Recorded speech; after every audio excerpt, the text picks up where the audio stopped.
Hi అందరికీ welcome to స్పందూస్ Bommarillu. ఈరోజు నేను ఒక మంచి స్వీట్ రెసిపీ చూపిస్తున్నానండి. అప్పటికప్పుడే 10 మినిట్స్లో ఎవరైనా గెస్ట్లు వచ్చినా లేదా మనకు స్వీట్ తినాలనిపిస్తే చాలా సింపుల్గా చేసుకోవచ్చు, చాలా టేస్టీగా ఉంటుంది, ఇంట్లో అందరూ ఎంజాయ్ చేస్తారు. దానికి ఏంటంటే ముందు ఒక గిన్నె తీసుకొని 1 కప్పు బెల్లం తీసుకుంటున్నానండి. 1 కప్పు బెల్లంకి 2 కప్పుల వాటర్ వేసుకోవాలి. 2 కప్స్ వాటర్ తీసుకొని జస్ట్ మనకి బెల్లం కరిగితే సరిపోతుంది. ఇక్కడ మనకి ఎటువంటి పాకాలు అవసరం లేదు. ముఖ్యంగా ఏ పాకాలు అవసరం లేదు. కొత్తగా స్వీట్ చేసే వాళ్ళు కూడా చక్కగా చేసేసుకోవచ్చు. పాకం పట్టాలి, టెన్షన్లు ఏమీ అవసరం లేదు. అది కొంచెం మొత్తం బెల్లం కరిగిపోయాక ఒక 2 ఇలాచీ దంచుకొని వేసుకున్నానండి, ఫ్లేవర్ కోసం అంతే. జస్ట్ ఇలాగ వేసుకుని పక్కన పెట్టేసుకుందాం అంతే. స్టవ్ ఆఫ్ చేశాను.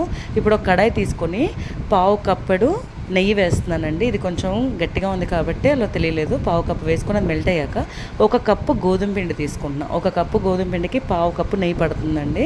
నెయ్యిలో ఇది దోరగా వేపుకోవాలి. ఎలా అంటే మనకి చక్కగా గోల్డెన్ బ్రౌన్ కలర్లోకి రావాలి, మంచి వాసన వస్తుందండి. మీరు ఒక్క 5 నిమిషాలు మీడియం ఫ్లేమ్లో, సిమ్ నుండి మీడియం ఫ్లేమ్లో మాత్రమే పెట్టుకొని వేపుకోవాలండి. చక్కగా ఇలా వేపుకున్నాక మనకి కలర్ చేంజ్ అవ్వడం మెల్లగా స్టార్ట్ అయిపోతుంది. వాసన కూడా చాలా బాగుంది. ఇప్పుడు చూస్తే మనం ఫస్ట్ వేసుకున్న నెయ్యి అంతా బయటకు వచ్చేస్తూ ఉంటుందండి. ఇలా నెయ్యి రావడం రిలీజ్ అయిపోయినప్పుడు మనం జస్ట్ బెల్లం కరిగించిన వాటర్ ఉంది కదా, అది కొంచెం కొంచెం వేసుకుంటూ కలుపుకోవాలి. ఫస్ట్ ఇలా కొంచెం వేసానండి. తర్వాత ఇలా వెంటనే పీల్చుకుంటూ ఉంటుంది గోధుమ పిండి కాబట్టి.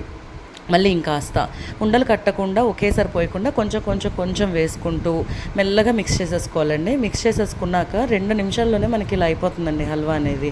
అలా సిమ్లో పెట్టుకునే ఉడకబెట్టుకుంటున్నాను. ఒక్క 2 నిమిషాలు ఇంకాస్త మనకి ఉడకనివ్వాలండి, ఎందుకంటే బెల్లం నీళ్ళు ఇప్పుడే పోసాం కదా. ఒక్క 2 నిమిషాల్లో చూసారా చక్కగా మనకి ఈ స్టిక్కీనెస్ వచ్చేసింది. ఇంకా హల్వా రెడీ. ప్లేట్లోకి 1 టీ స్పూన్ అంత నెయ్యి రాసుకొని చేత్తో మొత్తం అప్లై చేసేసుకోవాలి. ఇలా మొత్తం అప్లై చేసేసుకున్నాక ఇందాక మనం చేసి పెట్టుకున్నాం కదా హల్వాని ఇందులో వేసేసుకోవాలి. ఇలా వేసుకొని ఒకసారి సెట్ చేసుకోవాలండి. ముందైతే నేను జస్ట్ నాన్ స్టిక్తో అంటున్నాను, వుడెన్ స్టిక్తో. కానీ దీని సింపుల్ మెథడ్ ఏంటంటే 1 టీ స్పూన్ తీసుకొని దానికి వెనకాల నెయ్యి అప్లై చేసుకొని ఇలా సెట్ చేసుకుంటే ఇంకా ఈజీగా అయిపోతుందండి. ఇలా అయిపోయింది కదా. ఇప్పుడు మనం దీన్ని చక్కగా పీసెస్ కట్ చేసుకోవాలనుకున్నప్పుడు చాక్తోని ఘాట్లు పెట్టుకొని వదిలేసుకుంటే సరిపోతుంది. ఇలా మనం చక్కగా పెట్టేసుకున్నాక చల్లారాక పీసెస్ తీసుకోవచ్చు. ఫస్ట్ ఇలా ఘాట్లు పెట్టుకొని వదిలేసేయడమే.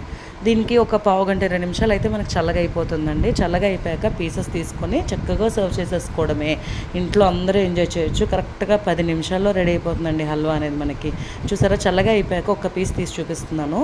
చక్కగా ఎంత బాగా వచ్చిందో చూసారా. హైట్ అనేది మనకి ఎంత కావాలంటే అంత నొక్కుకోవడం బట్టి ఇలా నొక్కితే చాలా సాఫ్ట్నెస్ అండి. పర్ఫెక్ట్ హల్వా వచ్చేసింది. దీన్ని ప్లేట్లోకి పెట్టేసుకొని ఫ్యామిలీ అందరూ ఎంజాయ్ చేయండి. కొత్తగా స్వీట్ చేయని వాళ్ళు కూడా చేయొచ్చు. Thanks for watching my video. Please subscribe my channel. Bye bye.